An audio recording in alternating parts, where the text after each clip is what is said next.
Ұлттық ұланның лауазымды тұлғасы тізгіндеген джип қарсы алдындағы көлікті жапырып, 2 адам қайтыс болды.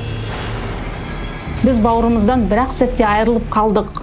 Арада 3 ай өткенмен әлі ешкім қамауға алынбаған. О жерде жеңушіден жалғасқан жемқорлық. Адвокаты іске допуск бермей отыр.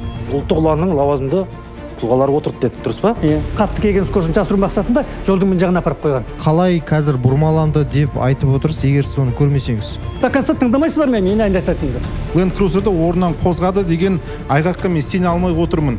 Қазақстанда қаншама осындай статистика бар да? Тәуелсіз экспертиза тағайындауға бола ма осындай жағдайда? Ол билікті адамдардың ықпалы болады, ол болмай мүмкін емес.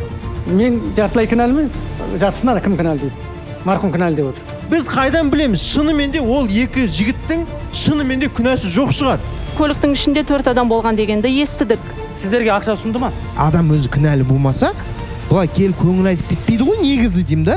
Қарсы тараптың адвокаты болатын болсам, бытышын шығарып шашып тастаймын. Кешіріңіз аға. Мен оны дәлел ретінде айтып отырған жоқпын. Күдік күмәніңіз осы күнге дейін болатын болса, 2 айдың немене күтесіздер? Быт жаққан ол жерде ештеңе қалмаған. Неге аналарға хотя бір шара қолданбайды?